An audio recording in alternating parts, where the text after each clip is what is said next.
Oi pessoal, tudo bom? Bom, na organização que nós tínhamos feito de etapas processuais, nós tínhamos o inquérito, denúncia, recebimento, rejeição, citação, resposta, acusação. Depois da resposta, acusação, o juiz decide se absolve sumariamente ou não o réu, não absolvendo, marca audiência. Depois da audiência vem alegações finais e sentença, certo? Agora, focando nesses três elementos aqui, audiência, alegações finais e sentença, eu quero dizer para vocês o seguinte: em 2008, a intenção do legislador com a mini-reforma foi que houvesse uma audiência una de instrução e julgamento.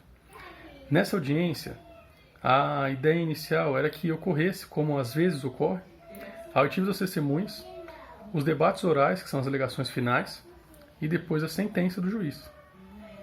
E o legislador não previu esse condensadíssimo procedimento baseado na oralidade somente para o procedimento sumaríssimo, que é o juizado especial criminal, mas também para o rito sumário por ordinário. Então a intenção era que todos os processos eles tivessem como regra esse desfecho. Chegamos na audiência, ouve-se todo mundo de uma vez, alegações finais da acusação, defesa e sentença.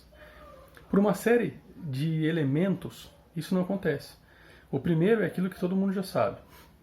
Muito processo, pouco juiz, pouco assessor estagiário. O segundo fenômeno é que o próprio artigo 403 do Código de Processo Penal, que faz a previsão dessa etapa processual condensada que eu narrei para vocês, ele diz que, encerrada a instrução, se não houver prova nova a ser feita com base no 402, vai para a alegação final e sentença. Então vejam, o primeiro obstáculo pode ser que as partes peçam provas complementares com base no 402. Daí não teremos uma audiência una, porque vamos ter que marcar uma outra etapa processual, que vai ser uma audiência, uma entrega de documento. Aí depois vai para a alegação final e sentença. Pode ser que a audiência una não aconteça porque há necessidade de ouvir outras testemunhas que moram em outras comarcas ou que faltaram. Então isso já desfaz a audiência una também, e a alegação final e a sentença no mesmo momento, e vamos ter que fazer isso depois. Pode acontecer do caso ser muito complexo, e as partes, ou mesmo o juiz determine de ofício as alegações finais por escrito, com base no próprio artigo 403, que eu particularmente prefiro.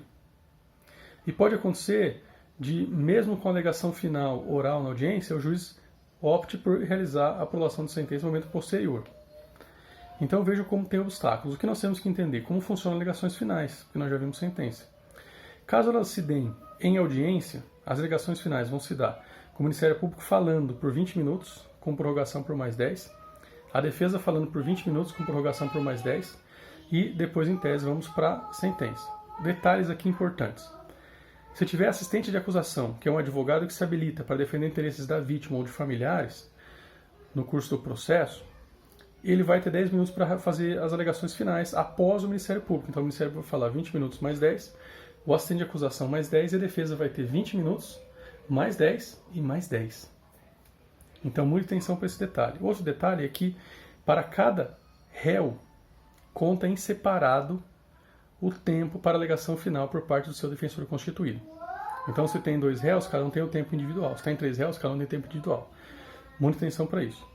No entanto, pessoal, em regra, depois que acontece a audiência, que em geral não é una, em geral a audiência é bem segmentada, tem 3 ou 4 em cada processo, o juiz indaga as partes se têm requerimentos complementares de prova, as partes podem fazer o pedido em audiência, o que é bastante comum, ou por escrito, o juiz avalia se vai deferir ou indeferir as provas complementares, e aí, cumprida a prova complementar ou negado o pedido de prova complementar do artigo 402, o juiz intima as partes para alegações finais. Começa pela acusação, porque não se responde pergunta que não foi feita, já falamos sobre isso. E depois, se tivesse de acusação ele, e depois é para a defesa. Perfeito? A acusação vai ter 5 dias após a intimação para prestar alegações finais, a defesa 5 dias para apresentar alegações finais após a intimação, e depois vai para o juiz sentenciar. Uma pergunta que eu deixo para vocês é a seguinte: se o Ministério Público pedir absolvição, e aí? O juiz pode condenar? Porque o Ministério Público pedir absolvição, né? Legalmente o Ministério Público pode pedir absolvição, claro, e o juiz pode condenar. No entanto, isso tem uma discussão muito grande, porque se você analisar o sistema acusatório como parâmetro, você vai verificar o seguinte, que quem tem o poder de acionar o juiz por unir de é o Ministério Público. Se ele pede absolvição é porque ele existiu de incitar o acionamento daquele poder. Então, via de regra, não é porque se mantém em curso o poder punitivo se o próprio titular do poder punitivo não tem mais interesse. Em razão disso, vocês vão encontrar obras de processo penal maravilhosas no Brasil dizendo que o juiz não pode condenar. E com base na leitura do sistema acusatório, tem muita razão essa linha argumentativa. Né? Eu vi a primeira vez esse argumento com o professor Ari Lopes Júnior muitos anos atrás, depois li no professor Geraldo Prado e em outros também. Então, né, é uma questão muito interessante para se pensar, até porque a gente tem que usar como referência também o que acontece fora do país. Agora vamos lá. O Ministério Público pode pedir absolvição? Pode. Mas denunciou, professor, mas ele pode pedir absolvição. Pode pedir a condenação? Claro. A defesa pode pedir absolvição? Sim. Pode pedir a condenação? Sim. A defesa, aliás, pode pedir inúmeras questões. Pode pedir nulidade processual, que a MP também pode como fiscal da lei. Pode pedir absolvição um ou outro por uma questão de atipicidade formal material, incidência da bagatela da equação social, por um mero não enquadramento. Pode pedir excludente de ilicitude, pode pedir excludente de culpabilidade, pode pedir extinção da punibilidade, pode sustentar que não há causa, não há justa causa probatória, ou seja, não há provas necessárias para a condenação. Pode sustentar que existe dúvida acerca da autoria, dúvida acerca da materialidade, ou pode sustentar o seguinte, que está provado que o crime não aconteceu, ou, havendo crime, está provado que não foi aquele acusado. Então veja como há uma série de opções que podem ser acionadas nessas alegações finais. O importante é que ela tenha uma estrutura racional e de boa leitura. Né? Então é importante que você faça um relato processual fático, depois faça o debate probatório e faça a demonstração dos seus pedidos.